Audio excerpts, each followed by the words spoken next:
출애굽기 15장 22절에서 26절까지입니다. 출애굽기 15장 22절에서 26절까지의 말씀.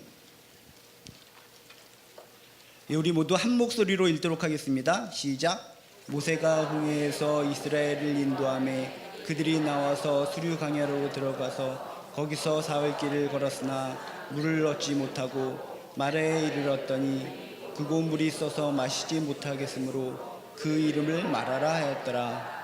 백성이 모세에게 원망하여 이르되 우리가 무엇을 마실까 하며 모세가 여호와께 부르짖었더니 여호와께서 그에게 한 나무를 가리키시니 그가 물에 던지니 물이 달게 되었더라. 거기서 여호와께서 그들을 위하여 법도와 율례를 정하시고 그들을 시험하실세 이르시되 너희가 너희 하나님 나 여호와의 말을 들어 순종하고 내가 보기에 의를 행하며 내 계명에 귀를 기울이며 내 모든 규례를 지키면 내가 애굽 사람에게 내린 모든 질병 중 하나도 너희에게 내리지 아니하리니 나는 너희를 치료하는 여호와이니라. 아멘.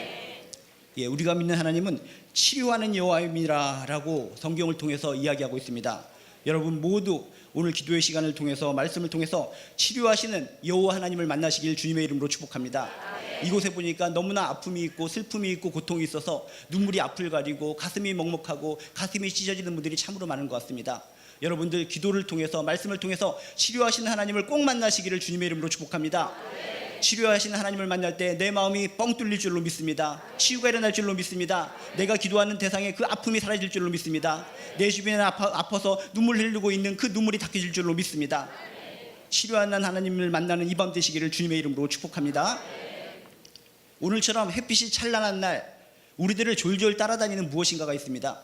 오늘처럼 햇빛이 찬란한 날 무엇이 우리들을 끊임없이 쫓아다닐까? 그것은 바로 그림자입니다. 햇빛이 찬란하게 빛나는 날이면 어김없이 우리들을 갖다가 졸졸 계속 따라다니는 거, 그게 바로 그림자. 떼어놓으려고 발버둥을 치고 저리가 소리칠지라도 이 그림자는 끝까지 나를 따라다닌다는 겁니다. 그럼 이 그림자가 언제 사라지는가? 어둑어둑해지고 밤이 될 때 그때서야 이 그림자가 사라진다는 겁니다. 햇빛이 찬란한 날 그림자가 싫든 좋든 계속 우리들을 쫓아다니는 것처럼 우리 인생길에 있어서도 좋든 안 좋든 계속 우리들을 쫓아다니는 것이 있습니다. 그것이 무엇일까? 인생의 바로 문제라는 겁니다.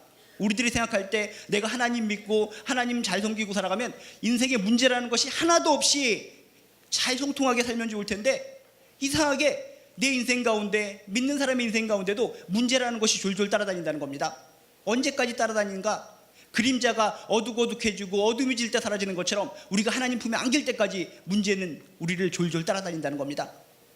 여러분들도 이곳에 오신 분들 마음속에 삶 속에 얼마나 문제가 많으십니까? 내가 하나님을 열심히 믿고 하나님께 기도하고 충성하며 살아가는데 내 삶 속에 왜 이렇게 문제들이 많아서 날 졸졸 따라다니면서 괴롭히는가? 여러분 삶 속에 문제가 많으시다면 오늘 말씀을 통해서 문제의 해결의 방법을 찾으시기를 주님의 이름으로 축복합니다. 먼저 기억하셔야 될 것이 있습니다. 하나님 믿는 사람이라고 해서 하나님 잘 믿는 사람이라고 해서 문제가 없는 것은 아니다. 이 땅에 살아있는 동안 하나님의 품에 안길 때까지 크고 작은 문제들이 나를 따라다니는 것을 인정하셔야 됩니다. 중요한 것은 그것을 부정하는 것이 아니라 어떤 문제가 나한테 다가올 때 그 문제의 상황 속에서 우리는 하나님을 만나는 법을 배워야 된다는 것입니다. 여러분 문제가 닥쳐올 때 그것 때문에 쓰러지고 넘어지고 그것 때문에 하나님을 외면하고 살아가는 것이 아니라 그 문제를 통해서 하나님을 만나시고 하나님께서 주신 힘과 능력으로 문제를 돌파해 나가시기를 주님의 이름으로 축복합니다. 문제는 곧 축복의 기회라는 것입니다. 평상시에 평탄할 때는 하나님이 계시다는 것을 머릿속으로 마음속으로 대충 알긴 하는데 짜릿하게 하나님을 만나는 체험은 할 수가 없습니다. 그렇지만 우리 삶 가운데 문제 때문에 나를 힘들게 하고 나를 눈물 짓게 하는 그 문제 때문에 부르짖게 되고 하나님을 찾게 되고 그 가운데 임재하시는 하나님을 만나고 변화되고 깨닫고 기적을 체험하는 우리들의 모습을 발견할 수 있다는 것입니다. 여러분 삶 가운데 지금 문제가 있으십니까? 과거에 문제가 있으셨습니까? 앞으로 살아가면서 크고 작은 문제가 따라올 것 같습니다. 문제 때문에 여러분 넘어지지 마시고 쓰러지지 마시고 그 문제를 하나님과 만나서 하나님과 더불어서 문제를 풀어나가는 하나의 기회로 삼으시기를 주님의 이름으로 축복합니다. 우리 삶 속에 문제는 있는 것이 당연하다. 놀이기구가 있습니다. 놀이기구가 무엇입니까? 평탄하게 청룡열차, 롤러코스터 평탄하게 축축축축축축 한 방향으로만 가면은 전혀 재미가 없습니다. 진정한 놀이기구라는 것은 곳곳에 문제가 도사리고 있어야지 진정한 놀이기구가 될 수 있다는 겁니다. 평탄하게 가는 것이 아니라 높이 높이 올라갔다가 푹 빠졌다가 떼굴떼굴 굴러갔다가 그 순간순간 위기, 어려움, 문제들이 있는데 그런 문제가 있기 때문에 놀이기구가 탄생할 수 있다는 것입니다. 놀이기구 하면 평탄하고 평이한 것들, 그것은 놀이기구 아닙니다. 놀이기구에는 어떤 문제가 곳곳에 숨겨져 있어야지 그것을 통해서 우리는 짜릿함을 느끼는 거고 서스펜스를 느끼면서 즐거움도 만끽할 수 있을 거라는 겁니다. 여러분 인생 가운데 문제가 있으십니까? 그 문제를 서스펜스, 즐거움, 어떤 행복의 도구로 삼으시길 주님의 이름으로 축복합니다. 신앙이 높고 낮은 것, 평가의 기준이 무엇입니까? 나 10년 교회 다녔으니까 신앙이 높은 사람이다. 아닙니다.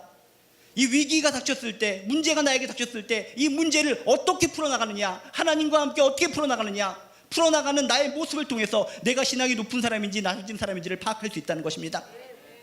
여러분 아무쪼록 어떤 인생의 삶 속에서 문제가 발생할 때마다 하나님과 더불어서 순적하게 아름답게 문제를 풀어나가는 여러분들 되시길 주님의 이름으로 축복합니다. 문제가 있기 때문에 내가 믿는 하나님이 얼마나 소중하다는 것을 우린 깨달을 수 있어야 된다는 것입니다. 평상시에 우리는 물을 마시면서 물의 소중함을 알 수 없습니다. 여기도 물 저기도 물, 수도꼭지 틀면 물 나오고 생수도 사 먹을 수 있고 온갖 곳곳에 물이 있기 때문에 물의 소중함을 모릅니다. 그렇지만 한 열흘 정도 사막에 들어가 있을 때 그때 사람은 깨닫습니다. 평상시엔 그렇게 느끼지 못했는데 사막이라는 문제점 속에 들어가 보니까는 목이 너무 올라서 물 한 방울 한 방울이 그렇게 소중하구나, 제발 나에게 물 한 방울만 목에 죽여다오, 눈물을 흘리면서 그렇게 흔하게 여겼던 물에 대해서 고마움을 느끼고 감사함을 느끼더라는 것입니다. 삶 속에 문제가 없다면 정말 여러분 하나님에 대해서 얼마나 절실함, 하나님의 소중함에 대해서 얼만큼 느끼고 살아가시겠습니까? 결단코 하나님이 그렇게 소중한 존재로 나에게 각인되지 않을 것 같습니다. 내 삶 속에 문제가 있을 때 그 문제 가운데 하나님께 부르짖고 하나님의 옷자락을 꽉 붙들고 앙망하는 가운데 정말 하나님이 소중한 분이시구나, 하나님이 정말 나에게 정말 필요하신 분이시구나, 하나님 없이는 절대로 내가 살 수 없는 존재구나, 문제로 인해서 하나님의 소중함을 발견할 수 있다는 것입니다. 여러분 삶 속에 어렵고 힘든 점이 있을 때 그 힘들고 어려운 그 문제 속에서 하나님의 소중함, 하나님의 귀중함, 하나님을 내가 믿고 있는 나의 존재에 대한 소중함을 발견하시기를 주님의 이름으로 축복합니다. 성경 이야기도 그렇습니다. 성경이 창세기부터 요한계시록까지 두껍게 있는데 거기에 무수히 많은 사람들이 나옵니다. 그 무수히 많은 사람들이 하나님 믿어서 처음부터 끝까지 평탄했는가? 아닙니다. 여러분이 잘 아는 유명한 인물들 다 문제가 있었습니다. 그 문제 속에서 하나님을 만나고 문제 속에서 하나님을 체험하고 문제 속에서 기적을 발견하면서 성경의 역사는 쓰여졌다는 것입니다. 여러분이 성경 창세기부터 요한계시록까지 모든 사실을 설교로 듣고 말씀으로 들어서 뭔가 깨달음이 있다면 우리 인생은 문제가 있게 마련이고 그 문제를 어떻게 하나님과 풀어나가야 되는가, 그것이 우리의 과제라는 것을 기억하시길 주님의 이름으로 축복합니다. 만약에 문제가 하나도 없다, 모든 인생에게 문제가 하나도 없다라고 생각한다면 창세기 1장으로 끝나는 겁니다. 성경이 우리에게 주어지지 않습니다. 다양하게 우리가 설교를 통해서 성경의 다양한 말씀을 접할 수 있는데 우리 인생에 있어서 문제가 하나도 없다면 창세기 1장으로 끝내는 겁니다. 첫째 주에는 태초에 하나님이 창조하시니라, 둘째 주에는 태초에 하나님이 창조하시니라, 셋째 주에는 태태태태 하나님이 천지를 창조하시니라, 마지막 주에는 태초에. 그렇지만 하나님께서는 우리 인생이 문제 많은 인생이라는 것을 기억하시고 문제 많은 이야기들을 성경에 주시면서 그 문제 속에서 어떻게 하나님을 만나고 어떻게 문제를 풀어나가야 되는가, 그래서 다양한 이야기들을 성경에 주셨습니다. 성경의 다양한 스토리, 다양한 이야기를 통해서 읽고 묵상하는 것을 통해서 여러분 문제를 풀어나가고 문제 속에서 돌파해 나가는 방법을 발견하시기를 주님의 이름으로 축복합니다. 오늘 말씀도 바로 문제에 관련된 이야기입니다. 출애굽한 이스라엘 백성들, 홍해라는 큰 사건을 넘어섰습니다. 홍해의 기적을 통해서 하나님을 만났습니다. 홍해라는 엄청난 문제덩어리가 있었는데 하나님께서 홍해를 갈라주셔서 그 사이를 건너서 광야로 나가게 됩니다. 그런데 오늘 말씀을 보니까 하나의 큰 문제는 해결되었는데 그 이후에 영원히 문제가 없었으면 좋겠는데 또 문제가 발생합니다. 어떤 문제가 발생합니까? 22절에 보면 이렇게 써 있습니다. 모세가 홍해에서 이스라엘을 인도함에 그들이 나와서 수루 광야로 들어가서 거기서 사흘 길을 걸었으나 물을 얻지 못하였다라고 써 있습니다. 홍해라는 큰 문제를 돌파해 나가서 이제 탄탄대로인 줄 알았는데 3일 길을 계속 가는 가운데 사막길을 걸어가는데 목이 말라 죽겠는데 물이 없었다는 겁니다. 또 문제가 발생했다는 것입니다. 여러분, 누구에게나 삶 가운데 이렇게 문제를 봉착할 수가 있습니다. 좋은 일이 있으면 나쁜 일도 있다는 겁니다. 홍해의 기적 속에서는 하나님 만세, 하나님 만세, 하나님은 살아계십니다, 하나님 능력이십니다, 하나님께 전적으로 달려가던 그 이스라엘 백성들, 3일간 사막을 걸어가다가 물을 얻지 못했을 때 그 마음속에 어떤 것으로 변했을까? 그렇게 하나님을 찬양하고 하나님을 좋아하던 그 마음이 조금씩 사라지기 시작했다는 겁니다. 여러분, 기억하시기 바랍니다. 우리 인생 중에 살아갈 때 좋은 일이 있으면 나쁜 일도 있다는 사실을 명심하시길 주님의 이름으로 축복합니다. 그래서 우리는 하나님 앞에서 늘 겸허하게 살아가야 된다는 것입니다. 잠깐 형통한다고 해서 하나님을 버리고 기고만장하게 살아가서는 안 된다는 것입니다. 언제 또 나에게 어떤 문제가 나에게 다가올지 모릅니다. 항상 겸허하게, 항상 겸손하게 무릎으로 살아가는 여러분들 되시길 주님의 이름으로 축복합니다. 어떤 아이가 밤늦도록 싸돌아다니면서 딱지치기를 합니다. 딱지치기를 해서 동네 아이들의 딱지를 다 버렸습니다. 얼마나 행복합니까? 전 세상 온 우주를 다 얻은 기분입니다. 이 동네에서 나하고 딱지치기해서 이길 놈들은 하나도 없구나. 딱지를 갖다가 산타클로스 할아버지처럼 제 짐에다 메고 집으로 들어갑니다. 너무나 기쁨이 충만합니다. 거기까지는 최고조의 기쁨입니다. 근데 집에 들어갔습니다. 밤늦게. 그럴 때 어떤 상황이 발생합니까? 어머니가 이 아이를 보자마자 칭찬하는 것이 아닙니다. 이 녀석 어디서 싸돌아다니다가 거지 나부레깽이가 돼서 돌아왔느냐? 등에다 지고 온 것은 웬 쓰레기 더미냐? 하면서 두들겨 패고 맞습니다.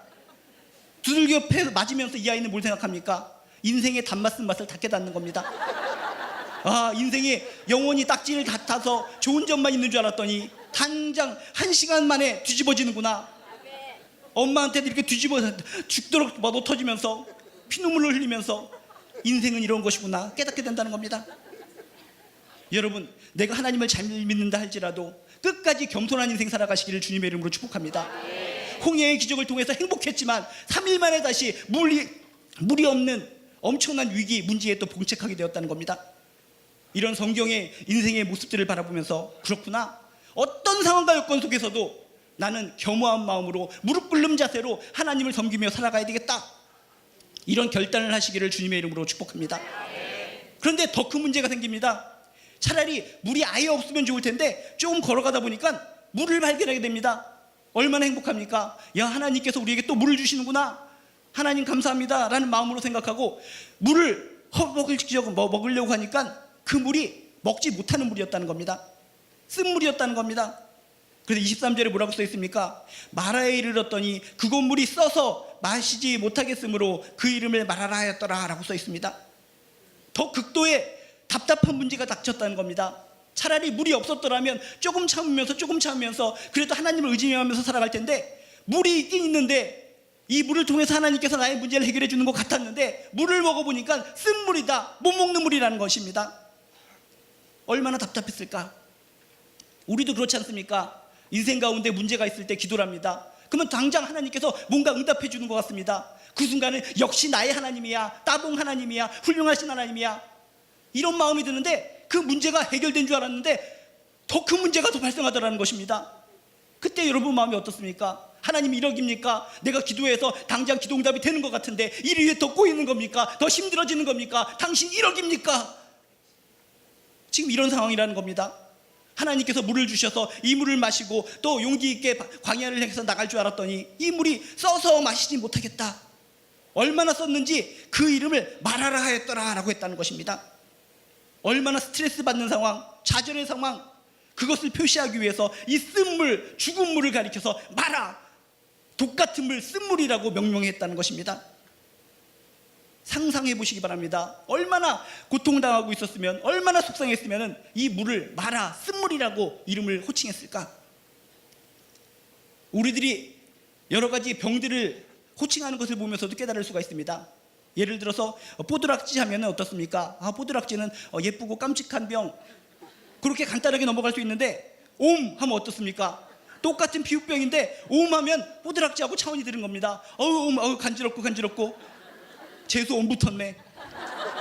뭔가 지독한 거, 지독한 병, 그런 것을 얘기할 때 뭔가 우리가 생각할 때 아주 짜증나는 이름을, 별칭을 주는 것을 통해서 그것이 얼마나 독하고 얼마나 힘든 상황이라는 것을 일깨워주고 있다는 겁니다. 예를 들어서 장티푸스 하면 장티푸스다라고 생각할 수 있는데 우리는 장티푸스를 뭐라고 부릅니까? 연병이라고 부릅니다. 얼마나 장티푸스에 걸려서 힘들고 어렵고 고통을 당했으면 이 이름을 연병이라고 하겠습니까? 그래서 연병이라는 소리를 들을 때마다 좋아하는 사람 하나도 없습니다. 이런 연병. 얼마나 이 병이 독하고 얼마나 고통스럽게 했으면 이름까지 연병이라고 적겠습니까? 지금 이 상황입니다. 물을 마셔야 되는데 물은 있는데 마시질 못합니다. 먹으면 토할 것 같습니다. 이거 진짜 미치고 환장할 노릇 아닙니까? 그래서 그 이름을 마라, 쓴물, 죽을 물, 분노의 물, 이름이 그렇게 지어버리고 있는 그런 안타까운 상황. 이런 상황에 처했을 때 이스라엘 백성들이 한 것은 무엇입니까? 모세를 원망하고 하나님을 원망한 겁니다. 24절에 보니까 이렇게 얘기합니다. 백성이 모세에게 원망하여 이르되 우리가 무엇을 마실까? 하나님이 살아계시다면 우리를 이렇게 내버려 둘 수 있는가? 차라리 우리를 노예로 살게 내버려 두시지 왜 이곳으로 끌어들여서 물도 먹지 못하고 죽게 만드는가? 물을 주시더라도 왜 썩은 물을 주는가? 쓴 물을 주는가? 당신 하나님 맞는가? 모세, 당신이 하나님 앞에 우리의 리더가 되니까 하나님께 좀 따져줘봐라 라고 이렇게 요청을 합니다. 백성들이 원망하는 상황, 우리들의 상황은 아닙니까? 우리들이 하나님을 평소에 은혜로울 때는 잘 믿는다고 하는데 이렇게 알파를 수리하면서 은혜 충만해서 평생 동안 하나님의 은혜 가운데 정말 기쁜 마음으로 살 수 있을 것 같은데 삶 속에 이런 마라와 같은 문제가 팍팍 닥칠 때 우리들은 어떻게 반응할 것인가? 정말 원망을 하나도 하지 않고 빵긋빵긋 웃으면서 하나님 안녕? 이렇게 넘어갈 수 있을까? 그렇진 않을 거라는 겁니다. 모든 인간이기 때문에, 연약한 인간, 부족한 인간이기 때문에 저나 여러분이나 원망 섞인 목소리로 하나님 어떻게 해서 이런 일이 발생합니까? 너무 속상합니다. 정말 하나님 지금까지 잘 믿고 살아왔는데 정말 답답합니다. 나에게 왜 이런 일이 일어난 겁니까? 피눈물이 쏟아질 것 같습니다. 원망의 마음이 생길 것 같습니다. 그래서 이 이스라엘 백성들도 지금 투정하면서 원망을 하고 있는 겁니다. 하나님 어찌하여서 우리에게 물을 주시지 않고 이런 썩은 물, 쓴물을 주는 겁니까? 여러분, 이런 이스라엘 백성들의 모습을 통해서 나의 모습을 발견하시기 바랍니다. 인간은 잘난 것 같지만, 뛰어난 것 같지만, 놀라운 존재 같지만 연약한 존재라는 것입니다. 감정의 기복이 심하다는 것입니다. 여러분, 이스라엘 백성들의 모습을 보면서 나의 모습을 투영하여 생각하면서 나는 죄인이구나, 인간은 죄인이구나, 영원히 하나님을 잘 믿을 것 같지만 한순간의 문제 때문에 무너질 수밖에 없는 것이 우리 인간의 실존이구나, 나는 죄인이다, 부족한 인간이다라는 것을 깨닫게 되시기를 주님의 이름으로 축복합니다. 3일 전에 어떤 일이 있었습니까? 놀라운 홍해의 기적이 있지 않았습니까? 생각을 해보시기 바랍니다. 바다가 갈라집니다. 바다가 갈라져서 왜 바닥이 질퍽질퍽해야 되는데 질퍽질퍽한 것이 아니라 뽀송뽀송하게 변합니다. 수레가 건너갔다고 했습니다. 갯벌 같은데 수레가 건너갈 수 있겠습니까? 하나님의 기적은 물을 갈라놓은 곳으로 끝나는 것이 아닙니다. 땅바닥, 질퍽질퍽한 이 바닷바닥을 뽀송뽀송하게 만드셨다는 겁니다. 수레바퀴가 기어갈 정도로 이런 놀라운 기적을 체험했습니다. 3일 전입니다. 그런데 물이 지금 없다고 그래서 또 다른 문제가 발생했다고 그래서 하나님을 원망하고 모세를 원망하고 있는 이스라엘 백성들의 모습, 이게 나의 모습은 아닙니까? 여러분의 모습은 아닙니까? 우리는 하나님 앞에 죄인일 수밖에 없습니다. 여러분, 이런 이스라엘의 모습, 나의 모습을 통해서 나는 죄인입니다, 부족한 죄인입니다, 하나님께 무릎 꿇을 수 있는 그런 마음이 있으시기를 주님의 이름으로 축복합니다. 그래서 지금 어떤 상황입니까? 이스라엘 백성들은 원망이 많은 상황, 정말 폭동을 일으킬 만한 상황, 한여름에 목마른 개들같이 으르렁거리는 그런 상황이라는 겁니다. 여러분이 한여름에 목마름에 굶주린 강아지들을 보셨습니까? 개들을 보셨습니까? 헥헥헥거리면서 혀를 갖다 길게 내밀고 눈을 갖다 시뻘게 해서 우리를 갖다 물려고 할 때의 그런 개들의 모습, 지금 이스라엘 백성들이 그런 모습이라는 겁니다. 당장 우리를 다시 애굽 땅으로 보내달라, 아니면 당장 물을 달라. 이런 상황 속에서, 이런 위기 상황 속에서, 이런 문제 상황 속에서 모세는 어떻게 대처했는가? 이것이 오늘 말씀의 중요 포인트입니다. 문제는 누구에게나 발생할 수 있다. 문제가 발생했을 때 그 문제를 어떻게 풀어가느냐, 그것이 우리에게 중요한 관점이라는 것입니다. 이렇게 원망하고 모세에게 삿대질을 하고 하나님께 삿대질을 하고 있는 이스라엘 백성들에게 모세는 어떻게 반응을 했는가? 25절에 이렇게 써 있습니다. 모세가 여호와께 부르짖었더니, 모세가 여호와께 부르짖었더니, 여러분, 우리 앞에 문제가 있을 때, 어려운 상황이 있을 때 우리들이 할 수 있는 것은 무엇입니까? 모세처럼 하나님 여호와께 부르짖는 것이 우리의 본분인 줄로 믿습니다. 여러분에게 문제가 있으십니까? 어려움이 있으십니까? 나 혼자서 팔만 동동 구르고 있는 것이 아니라 진심으로 가슴을 찢으면서 하나님께 부르짖는 저나 여러분 되시기를 주님의 이름으로 축복합니다. 여기서 부르짖는다는 것은 무엇입니까? 간단하게 그냥 쫑알쫑알 기도한다는 의미가 아닙니다. 절실하게 처절하게 날카로운 소리를 지르듯이 기도하라라는 의미를 담고 있다는 것입니다. 여러분, 오늘 이 자리에 나오셨을 때 정말 물이 없는 것 같은 고통, 좀 암담한 문제들을 가지고, 암담한 질병을 가지고 있다 여기 곳에 나오셨습니까? 오늘 말씀처럼 모세가 여호와께 부르짖었더니 라는 심정으로 정말 절실한 마음으로, 간절한 마음으로 하나님께 부르짖으시기를 주님의 이름으로 축복합니다. 전에 휴일에 공원에 사람들이 많이 있는데 갑자기 어떤 아이가 소리를 꽥 지르는 것을 들었습니다.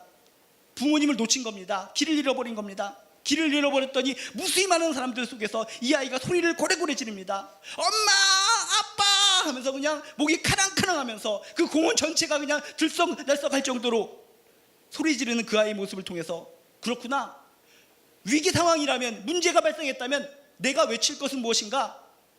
하나님이구나.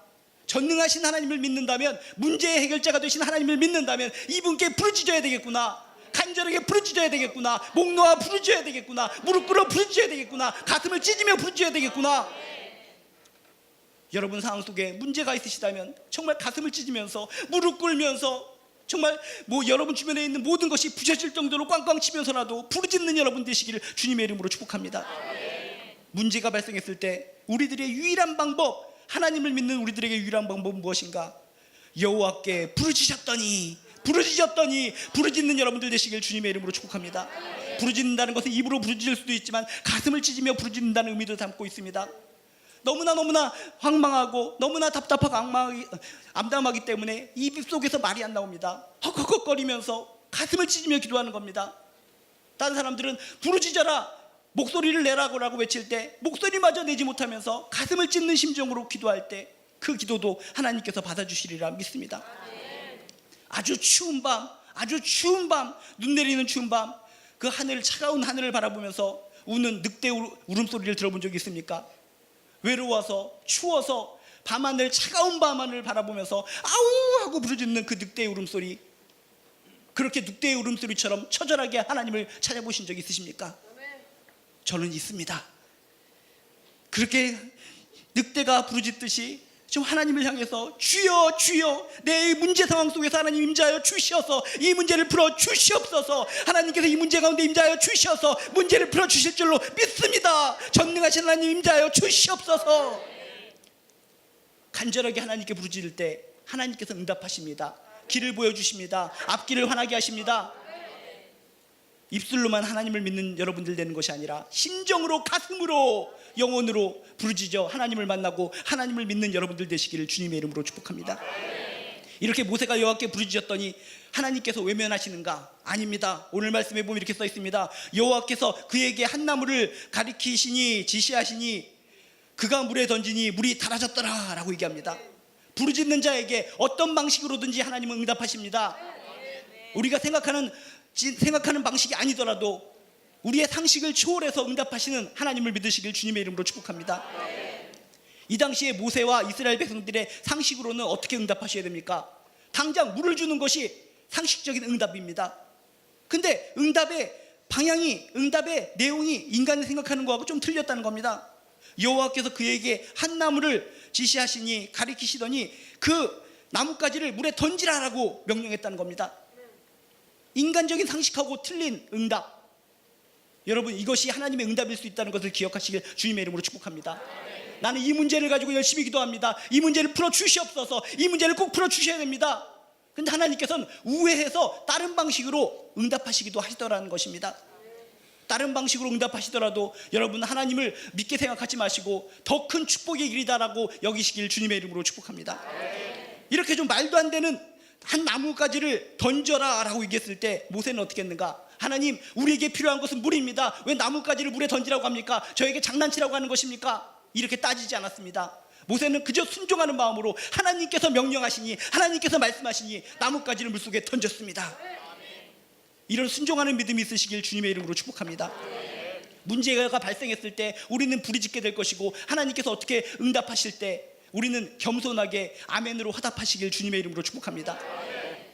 말씀에 대해서 전적인 순종, 상식을 어긋나더라도 이 말씀이 하나님의 말씀이라고 생각할 때, 순종하며 나아갈 때 그 순종 가운데 기적이 일어날 줄로 믿습니다. 모세는 따지거나 의의를 달지 않았습니다. 말도 안 되는 방법이라고 다른 방법을 제시해 주십시오라고 의의를 달지 않았습니다. 그저 지시하시니, 그저 가리키시니 나뭇가지를 들어다가 물에 던졌습니다. 그랬더니 어떤 일이 발생했습니까? 물이 달아졌더라. 물이 달아졌더라. 이게 하나님의 축복이라는 것입니다. 이스라엘 백성들이 원하는 것은 무엇이었습니까? 모세가 원하는 것은 무엇이었습니까? 그저 먹는 물을 달라는 것입니다. 목만 죽이면 된다는 것입니다. 그런데 하나님의 말씀에 순종했더니, 하나님의 말씀을 전적으로 신뢰했더니 어떤 일이 벌어집니까? 그저 먹는 물이 생기는 것이 아니라 물이 달아졌더라. 달콤한 물로 바뀌었다는 것입니다. 미네랄이 하면 된 천연 안반수철보다 더욱더 뛰어난 물로 바뀌어졌다는 것입니다. 성경 전체를 뒤집어 보면 다 그렇습니다. 우리는 이 한 가지를 기도했는데 하나님께서는 우리의 기도를 들으시고 플러스 알파로 응답해 주십니다. 플러스 알파로 응답하여 주시는 하나님을 만나시기를 주님의 이름으로 축복합니다. 이게 플러스 알파의 기적이라는 것입니다. 그저 물만 달라고 기도했는데, 먹을 물만, 목을 축일 물만 달라고 기도했는데 하나님께서 응답하시기를 단물을 주셨다는 것입니다. 달콤한 물을 주셨다는 것입니다. 어떤 아이가 눈물로 저희 배고파 죽겠는데 떡 하나만 주세요, 떡 하나만 주세요 라고 했더니 떡을 줍니다. 떡을 너무나 감지덕지하게 꽉 깨뭅니다. 그저 떡만 줬으면 좋겠는데 그 안에서 찍소리가 나더니 꿀이 톡 튀어나옵니다. 이 아이가 얼마나 행복하겠습니까? 그저 떡만 줘도 나는 감지덕지해 죽겠는데 꿀떡이라니. 하나님께 기도했을 때 여러분이 기도한 것보다 플러스 알파로 더 좋은 것을 주시는 하나님을 믿으시기를 주님의 이름으로 축복합니다. 이렇게 현장에서 시청각 교육을 통해서 하나님은 순종하면 기적이 일어난다라는 것을 알려주십니다. 순종하면 기적이 일어납니다. 하나님의 말씀을 신뢰할 때 기적이 일어납니다. 그렇게 시청각 교육을 마친 하나님은 치료의 하나님에 대해서 교훈적인 말씀을 전해주십니다.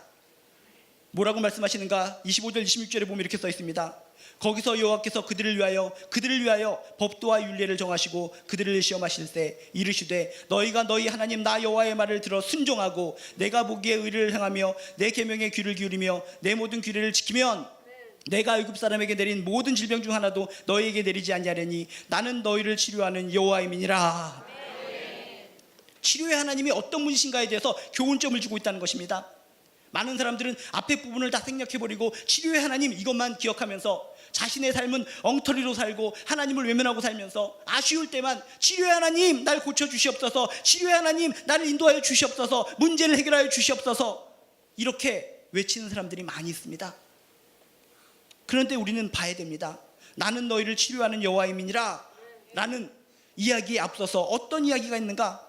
너희가 너희 하나님 나 여호와의 말을 들어 순종하고 내가 보기에 하나님이 기뻐하시는 일을 행하며 내 계명에 귀를 기울이며 내 모든 규례를 지키면 우리들이 해야 될 몫이 있다는 것입니다. 여러분 평상시에 정말 하나님의 말씀을 순종하며 살아가시길 주님의 이름으로 축복합니다. 하나님의 말씀을 귀히 여기시기를 주님의 이름으로 축복합니다. 하나님의 말씀에 귀를 기울이며 살아가시길 주님의 이름으로 축복합니다. 평상시에 하나님의 말씀의 소중함을 느끼고 하나님의 말씀에 귀를 기울이고 하나님의 말씀을 붙들고 살아가는 자, 그들에게 치료의 하나님이 역사한다는 것을 믿으시길 주님의 이름으로 축복합니다. 그래서 지금 평상시가 중요한 겁니다. 1년 12달 왜 우린 주일 성수를 해야 되고 매일 왜 심야 기도를 해야 되고 그렇게 예배 드리는 것이 많고 기도하는 것이 많은가? 평상시에 내가 하나님의 말씀에 귀를 기울이고 하나님의 말씀을 지키려 하고 하나님의 말씀을 붙들려고 하는 것이 모아져서 치료의 하나님을 만나는 관문이 된다는 것을 믿으시기를 주님의 이름으로 축복합니다. 치료의 하나님의 역사가 임하기 위해서 여러분 매 순간 하나님의 소중한 말씀을 붙들고 살아가는 여러분들 되시기를 주님의 이름으로 축복합니다. 다양한 말씀을 통해서 하나님의 주옥 같은 약속의 말씀들이 여러분에게 주어질 것 같습니다. 외면하지 마시고 농담으로 여기지 마시고 그 말씀 하나하나를 평소에 꽉 붙들고 순종하고 의지하면서 살아가는 여러분들 되시길 주님의 이름으로 축복합니다. 말씀을 붙들고 의지하며 살아가는 자, 그에게 치료의 하나님이 임할 줄로 믿습니다. 6월절 출애굽 어린 양의 그 기적을 아십니까?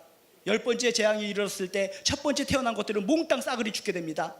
그때 이런 명령이 떨어집니다. 하나님의 말씀이 떨어집니다. 어린 양을 잡아서 그 피를 문설주에 발라라. 하나님의 말씀이 주어졌을 때 그 말씀에 네 그렇습니다. 순종한 자들, 순종한 집안 첫 번째 것들이 죽지 않습니다. 그렇지만 아이고 농담하지 마십시오. 어린 양의 피를 갖다 문설주에 바른다고 해서 뭔 특별한 일이 생기겠습니까? 하나님의 말씀을 무시한 사람들 첫 번째 태어난 것들이 다 죽어버렸습니다. 하나님의 말씀 주어질 때 하나님의 말씀을 꽉 붙들고 이 말씀이 나의 삶 속에 적용될 줄로 믿습니다. 나의 가정 가운데 임재할 줄로 믿습니다. 이 말씀이 나의 약속일 줄로 믿습니다. 말씀을 꽉 붙들고 말씀을 신뢰하며 살아가는 여러분들 되시길 주님의 이름으로 축복합니다. 말씀을 붙들고 신뢰하며 살아가는 자, 그가 바로 치료의 하나님을 만나는 자임을 기억하시길 주님의 이름으로 축복합니다. 언젠가 여름에 홍수가 났습니다. 홍수가 나서 막 물 위로 여러 가지 널빤지, 집, 지붕, 잡다한 것들이 막 떠내려갑니다.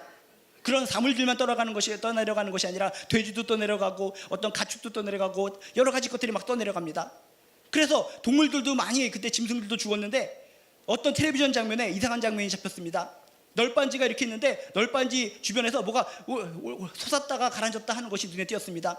아, 어떤 사람이 널빤지를 잡고 타려고 바둥거리는 것이구나 하고 봤더니 사람이 아니었습니다. 어떤 개였습니다. 개가 물에 떠내려가면서 죽을 위기에 있어서 널빤지를 발견하고 이로 꽉 무는 겁니다.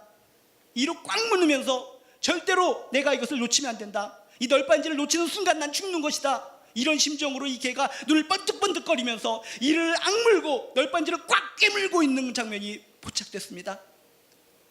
그래서 그 개는 어떻게 됐겠습니까? 널빤지를 끝까지 꽉 깨물고 끝까지 버텼을 때 살아났습니다.